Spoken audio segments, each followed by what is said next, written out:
Mike Pompeo is making pretty clear that he wants to run for president against Donald Trump. And it's interesting to keep an eye on who's kind of considering a challenge to Trump within the Republican Party. Mike Pompeo was the Secretary of State under Donald Trump. Here is a moment from Fox News where he didn't even try to conceal the fact that, yes, he's planning on running. Process is kind of lay that out. People get a chance to say, whoa, this is huge. So there is a educational element that is important as well. In the end, you got to pay your bills. I am confident that the United States government will do so. I only worry that we will not begin to change the trajectory of the American economy by growing it and American spending by reducing it. In the meantime, you're running for president, aren't you? Good throw, Neil. Nice try. Yeah, I like that. I like that. A little passive aggressive, perfect. Look, we're doing all the things that one would do to get ready, but we're still trying to figure our way. We're doing all of the things that one would do to get ready. Well, that's pretty clear. Through it. We don't have anything to announce today. Would it be impacted at all by Donald Trump? I mean, he is running. He's the only announced candidate. You know, you worked with him, and obviously he has said of Ron DeSantis, of course, if he runs, to paraphrase, he would be a little disloyal. He's done a lot for them. Do you feel that way? Oh, goodness, no. I was incredibly loyal to America and to the work that President Trump wanted done.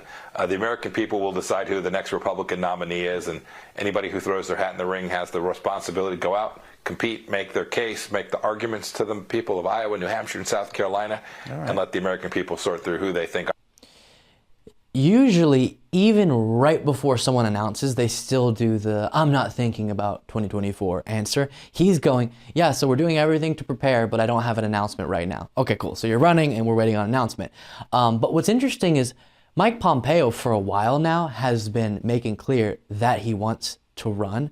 And this whole time, I haven't understood why he thinks that he's likely to do well. I just don't see him as someone who could carry a lot of support within the Republican Party, because you either have to be a Trumpster, which Trump feels, right, because he's running, or a really kind of on the fence Trumpster. Here's what I mean, and it's kind of just DeSantis is the only person who fits this mold.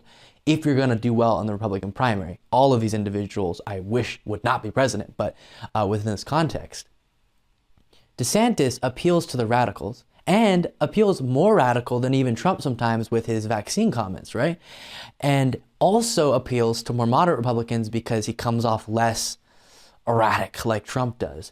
And so he's a little bit more of an official politician type, aesthetic type vibe. And people are tricked by that, and they think that Ron DeSantis is a more moderate Republican and would be fine.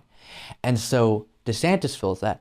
Mike Pompeo is making clear he's not trying to be a Trumpster, but his claim to fame is being Secretary of State under Trump, and he doesn't really have the charisma, the political abilities, the past successes in my mind to really launch him into such a prominent place in the minds of the Republican base to defeat Trump or DeSantis. Just doesn't seem likely. But one of the things I've been thinking about lately, would it be better for Trump to be up against a bunch of people? Mike Pence jumps in the race, Mike Pompeo jumps in the race, some other Mike jumps in the race. We saw John Bolton jumping in the race, DeSantis, and does that do more damage? Even when we know a lot of those people have no chance of winning? Or is it better for it just to be DeSantis versus Trump and them really tear each other apart? Let me know what you think in the comments if you're watching this on YouTube. Definitely going to be an interesting next 2 years.